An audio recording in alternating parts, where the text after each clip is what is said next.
Hello दोस्तों, मैं हूं आशीष मीणा और आप देख रहे हो आपके YouTube channel exam study centre को। तो आज की इस वीडियो में हम चर्चा करने वाले हैं क्लास 10th जो हिंदी का पेपर है उसके बारे में आज हम चर्चा करने वाले हैं। ओके दोस्तों, जो 2024 का 80 नंबर का पूर्णांक रहने वाला है, स्वाद 1 घंटे का आपका पेपर रहने वाला है। किस प्रकार से आएगा उसका आपको मैं पूरा आज सिंपल पेपर बताने वाला हूँ। ओके, शुरू करते हैं वीडियो बिना टाइम गवाए। चैनल सब्सक्राइब अवश्य करें। ओके दोस्तों, आपसे निवेदन है। ओके देखो, वीडियो शुरू करते हैं। देखो, पहला प्रश्न है दोस्तों, पंडितायन शब्द में प्रयुक्त प्रत्यय हैं। प्रत्यय आएंगे आपके पंडितायन शब्द में प्रयुक्त प्रत्यय हैं, तो इसका बिल्कुल सही आंसर हो जाएगा बी, यानी कि आयन इसमें सही आंसर हो जाएगा। दूसरा है स्वच्छ शब्द का सही संधि विच्छेद होगा।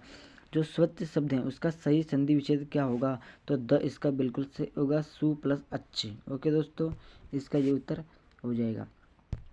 अगला प्रश्न है, ब्रह्म गीत की भाषाएं। जो भ्रमर गीत हैं उसकी भाषा कौन सी है दोस्तों, तो उसकी है ब्रज। कौन सी? ब्रज भाषाएं। अगला है, अट नहीं रही कविता में किसकी आभा का वर्णन है। इनकी कौन सी आभा का वर्णन है, तो दोस्तों इसमें फागुन का वर्णन किया गया। अट नहीं कविता में फागुन माह का महीने का वर्णन किया गया है। अगला प्रश्न, जयशंकर प्रसाद का जन्म कहाँ हुआ। जो जयशंकर प्रसाद जी हैं उनका जन्म कहाँ हुआ था, उनका जन्म हुआ था दोस्तों वाराणसी में। कहाँ पर? वाराणसी में। इसका बिल्कुल करेक्ट होगा बी आंसर। अगला प्रश्न, शिव धनुष तोड़ने वाले को परशुराम ने किसके समान बताया। क्या है? शिव धनुष तोड़ने वाले को परशुराम ने किसके समान शत्रु माना है, तो माना है सशस्त्र भाव के समान। किसे? सशस्त्र भाव के समान अपना शत्रु माना है। अगला प्रश्न है, शहर के मुख्य बाजार के चौराहे पर किसकी प्रतिमा लगी हुई थी, तो नेताजी सुभाष चंद्र बोस की लगी हुई थी। किसकी? नेताजी सुभाष चंद्र बोस की प्रतिमा वहाँ पर लगी हुई थी। अगला प्रश्न है, यह सच है कहानी संग्रह, यानी कि ये जो यही सच कहानी है ना, जो कौन से संग्रह से ली गई है। ओके, तो ये ली गई है दोस्तों मनु भंडारी के संग्रह से। कहाँ से? मनु भंडारी के संग्रह से ली गई है। अगला, लखनवी अंदाज लेखक के माध्यम से कवि ने किस पर व्यंग्य किया है, तो लखनवी अंदाज के माध्यम से कवि ने नवाबों पर व्यंग्य किया है। किस पर? नवाबों पर व्यंग्य किया। अगला 10वां प्रश्न है, जो मानव संस्कृति है वो कैसी हैं, तो वो विभाज्य हैं। कैसी हैं? विभाज्य हैं दोस्तों। ओके, एक बार आप देख लेना कैसी हैं, इसमें मुझे करेक्ट मिला नहीं, मैंने बता दिया। 11वां, मेहनत कश बादशाहों का शहर कहा गया है। जो मेहनत कश है, मेहनत कश बादशाह है उसका शहर कौन सा है, तो कहाँ है? गंतोक को। किसको दोस्तों? गंतोक को। उनका शहर कहाँ है? अगला प्रश्न है, पिताजी तारकेश्वर को प्यार से कहकर बुलाते। जो पिताजी तारकेश्वर जी थे, तारकेश्वर को प्यार से क्या बोलते? भोला। क्या कहते थे? भोला यानी कि भोलेनाथ। क्या कहते थे? भोला कहते थे।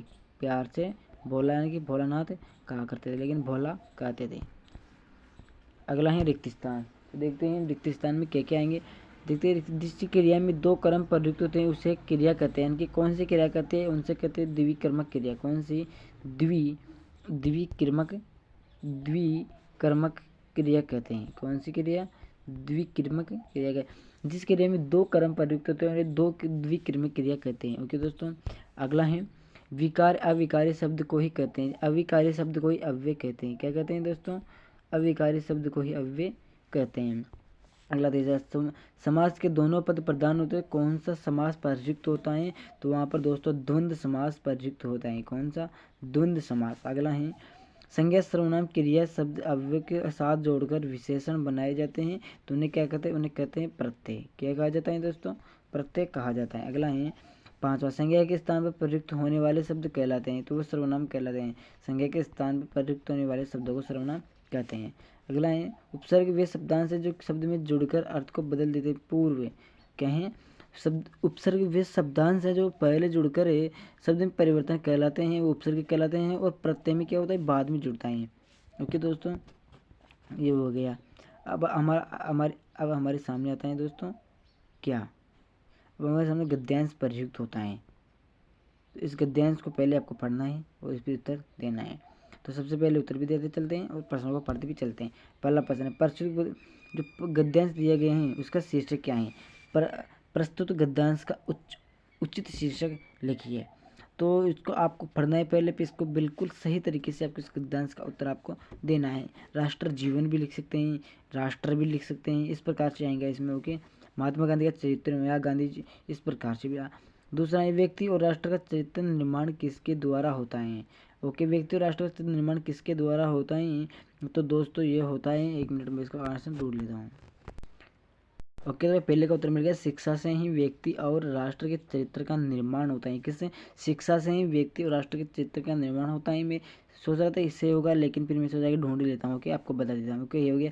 तीसरा, जीवन में सतत चलने वाली प्रतिक्रिया क्या है? जीवन में सतत चलने वाली प्रक्रिया क्या है? सतत चलने वाली प्रक्रिया, तो दोस्तों ये रही ये रही शिक्षा वस्तुतः कोई पाठ्यक्रम या डिग्री प्राप्त करना भर नहीं, बल्कि जीवन में सतत चलने वाली प्रक्रिया है। ओके, जो कुछ ना कुछ सिखाती है। ओके, यहाँ से यहाँ तक आप लिख देना है। अगला है चौथा, राष्ट्र के विकास एवं नागरिकों के व्यक्तिगत निर्माण हेतु शिक्षा कैसी होनी चाहिए? ओके, तो यदि किसी देश की शिक्षा, यहाँ से हो गई, यहाँ से नहीं हुई, आप इतना सा आप ढूंढ ही सकते हो। ओके दोस्तों, आपको इतना सा आपको ढूंढ लेना है। ओके, अगला पर ये इसको भी आपको कर लेना है। ओके, अब देखो प्रश्न देखते हैं। पांचवा प्रश्न, काशी संस्कृति की पाठशाला है, नौबत खाने में इबादत पाठ के आधार पर आपको लिखना है। मैं देखो आपको पढ़कर सुनाता हूँ, आपको अच्छी तरीके से याद करना है, खुद में लिख लेना है। देखो पांचवी, क्योंकि काशी में संगीत की एक अद्भुत परंपरा रही है। क्या है? काशी में संगीत की एक अद्भुत परंपरा रहा है। बड़े बड़े रसिक कंटे, क्या है? रसिक कंटे महाराज, क्या है? रसिक कंटे महाराज ने भी यही सबको संस्कृति का पाठ पढ़ाया है। ओके, तो ये आपका हो गया। दो प्रश्न, क्योंकि काशी में संगीत की एक अद्भुत परंपरा रही है, बड़े बड़े रसिक कंटे महाराज ने भी यही सबको संस्कृति का पाठ पढ़ाया है। ओके दोस्तों, अगला छठा देखते हैं, संस्कृति असंस्कृति में कब बदल गई? संस्कृति असंस्कृति में कब बदल गई? तो देखो, जब यही भावना टूटकर मानव के अकल्याण और विनाश में सहायक बन जाती है, तब वो असंस्कृति हो जाती है। ओके, सातवां है, संगीतकार कविता का मूल आपको अपने शब्दों में लिखना है। 2 नंबर का क्वेश्चन है, इसका आपको सार को पूरे 40 क्वेश्चनों में लिख देना है। ओके, आठवां है, आत्मकथ्य कविता में कवि ने किन किन बिंबों का प्रयोग किया है? तो दोस्तों इसमें इसका उत्तर होगा ललित का किया है। किसका? ललित, सुंदर और नवीन बिंबों का प्रयोग किया है। ओके दोस्तों, अगला है नवा, लेखक को हिरोशिमा के विस्फोट को प्रत्येक देकर कैसा अनुभव हुआ? इसको बारे में लिखना है, लेकिन उसको अत्यंत दुख हुआ। क्या हुआ? अत्यंत दुख प्रकट हुआ। ओके दोस्तों, लेकिन आपको इसको पूरी विस्तार से लिखना है। 10वां, पत्थर तोड़ती पहाड़ियों को देखकर लेखिका की कैसी अनुभूति हुई? तो 10वां, प्राकृतिक सौंदर्य में, क्या है? प्राकृतिक सौंदर्य में अलौकिक आनंद में डूबी लेखिका को सड़क बनाने के लिए, क्या बनाने के लिए? अलौकिक सड़क बनाने के लिए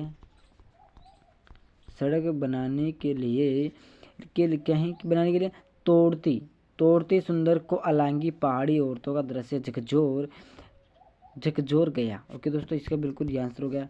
अगला 11वां देखते हैं, आंखें भर आना, मुहावरे का अर्थ और वाक्य में प्रयोग। तो मुहावरे का अर्थ हो जाना आंखों से आंसू आ जाना। क्या है? आंखों से आंसू का आ जाना। ओके, अब देखो, अपने बहन की विदाई पर मोहन की आंखें भर आए। जो मोहन था उसकी बहन की शादी हो गई और उसकी विदाई हो रही थी, तो उसकी आंखों से क्या आ गए? आंसू आ गए। ओके, तो इस प्रकार से आप कुछ भी अर्थ तो लिख सकते हो। ओके, वाक्य प्रयोग भी कर सकते हो, अर्थ आपको जो सही लगे वो कर देना है। ओके, आप देखते ये देखो, ये रहा, फिर आ गया आपके सामने, क्या आ गया? ध्यान पर गद्यांश को पढ़ना है और सही उत्तर होगा आपके 4 गद्यांश आएंगे। कितने? 4 पूरे गद्यांश पद्यांश आएंगे। 2 तो पद्यांश आएंगे, क्या आएंगे? 2 पद्यांश और 2 गद्यांश आएंगे। इस प्रकार से आपको 4 हो जाएंगे। ओके, यदि 1 नंबर 4 का आएगा तो 4 को 4 से गुणा करो तो 16 नंबर का, तो ये आपके यही आ जाएंगे, तो पास हो जाएंगे यदि आपको बिल्कुल सही होंगे तो। ओके, इसको आपको पूरी तरीके से करना है। PDF भी मैं दे दूंगा आपको, यदि चाहिए तो। यदि आपको PDF चाहिए तो आप कमेंट बॉक्स में PDF अवश्य लिखिए। ओके दोस्तों, अगला प्रश्न देखते हैं। अगला प्रश्न है 14वां, बाल गोविंद भगत की किन विशेषताओं के कारण उन्हें गृहस्थी होने पर भगत कहा गया है? बहुत बड़ा है, 3 नंबर का है, इसलिए आपको इसको आप गणना लेके पड़ोसी कल्चर विहीन समाज को संकोच, असहाय और सुरक्षित क्यों मानते? 15वां, आत्मकथ्य कविता में कवि जयशंकर प्रसाद ने जीवन यथार्थ एवं अभाव पक्ष की जो मार्मिक अभिव्यक्ति की उसे अपने शब्दों में लिखनी है।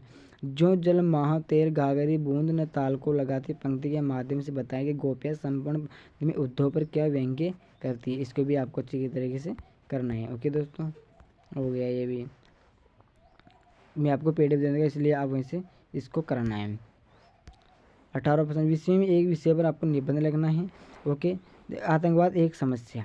ओके, प्रस्तावना आतंकवाद का अर्थ, आतंकवाद समस्या, निपटने की उपसंहार 5 लिखनी है। ओके, किसी किसी में 6 भी आ जाते हैं। या तो पर्यावरण प्रदूषण पर लिखें, या अनुशासन का महत्व, इस पर आपको लिखना है। मेरी अविश्वसनीय यात्रा, जो आपको अच्छा लगे उस पर आपको एक निबंध लिख देना। 19वां, स्वयं को राजकीय उच्च माध्यमिक विद्यालय का गोपालपुर का, अपने आप को राजकीय विद्यालय गोपालपुरम का क्या मानना है, महेश मानना है। और प्रधानाचार्य लिखना है, किसको, प्रधानाचार्य जी को लिखना है। विद्यालय में खेल, क्या की खेल सप्ताह मनाए जाने पर आपको प्रार्थना पत्र लिखना है। क्या लिखना है, प्रार्थना पत्र लिखना है। सरकारी का मानना है और महेश मानना है। और किसको लिखना है, प्रधानाचार्य जी को लिखना है। कहीं आप प्रधानाध्यापक लगा दो। ओके दोस्तों, स्वयं को रतनगढ़ निवासी राघव मानना है। कहाँ का, रतनगढ़ का मानना है, राघव मानना है। अपने मित्र को पुस्तकों का महत्व बताते हुए एक पत्र लिखना है। बिल्कुल सरल है। अपने मित्र को पुस्तकों का महत्व कितना सरल है मेरे भाई, मिल जाए बस एक बार ऐसा, बस आप लिख सकते हो। 20वां, निर्धन महिलाओं द्वारा बनाए गए दरियों की बिक्री हेतु विज्ञापन आपको लिखना है। जो बिल्कुल गरीब महिलाएं उनके विज्ञापन के लिए आपको ये है विज्ञापन जारी करना है, जिसके उसे अग्रगति चल सके। अगला व्यवसाय, शिक्षक छात्रों द्वारा बनाए गए वस्तुओं की प्रदर्शनी देखने है तो विज्ञापन लिखने, क्या लिखना है, विज्ञापन भी आएगा दोस्तों आपको, तो विज्ञापन आपको अवश्य याद करना है। विज्ञापन के लिए मैं एक वीडियो अलग से बना दूंगा। ओके दोस्तों, ये आपके पूरा पेपर हो चुके हैं। 20 क्वेश्चन है हिंदी का। ओके, कल मिलेंगे दूसरी नई वीडियो में। जय हिंद और जय भारत। ओके दोस्तों।